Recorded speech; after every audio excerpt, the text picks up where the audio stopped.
নাম কালো হলেও এই টাকা আসলে সাধারণ মুদ্রাই, কাগজে কলমে যা অপ্রদর্শিত টাকা নামে পরিচিত। হতে পারে তা বৈধ উপায়ে উপার্জিত, তবে ট্যাক্সে দেখানো হয়নি, অথবা অবৈধ ঘুষ বা দুর্নীতির মাধ্যমেও অর্জিত হতে পারে।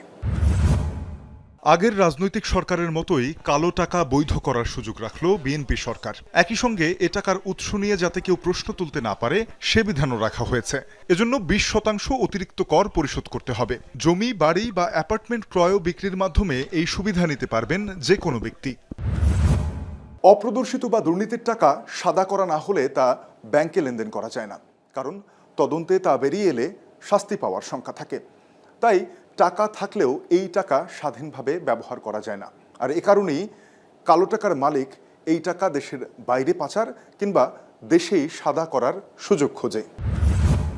দুর্নীতিবাজদের এই সুবিধা না দেওয়ার দাবি ছিল বিভিন্ন মহল থেকে, কিন্তু স্বাধীনতার পর থেকেই এই সুবিধা বহাল আছে। ভোটের আগে সবাই এই সুযোগ না রাখার প্রতিশ্রুতি দিলেও শেষ পর্যন্ত কালো টাকার মালিকদের কাছে আত্মসমর্পণ করেছে সব সরকারই। 1971 থেকে 75 সাল পর্যন্ত সাদা হয়েছে 2,25,00,000 টাকা। এরপর বড় অঙ্কে সাদা হয়েছে 2007 থেকে 2009 সালে, যার পরিমাণ ছিল 9,000 কোটি টাকা। তারপর 20,000 কোটি টাকা সাদা করার রেকর্ড হয় 20-21 অর্থ বছরে। কালো টাকা সাদা করার সুযোগ রেখে সরকার তার রাজস্ব আয়ে কিছুটা সুবিধা পেলেও দীর্ঘমেয়াদে তা ক্ষতির কারণ বলে মনে করেন অর্থনীতিবিদরা। এতে করে দুর্নীতি আরও বেড়ে যাওয়ার আশঙ্কা থাকে, অবৈধ লেনদেন উৎসাহিত হয়, এমনকি মূল্যস্ফীতিতেও রয়েছে এর নেতিবাচক প্রভাব, যার ভুক্তভোগী সাধারণ মানুষ।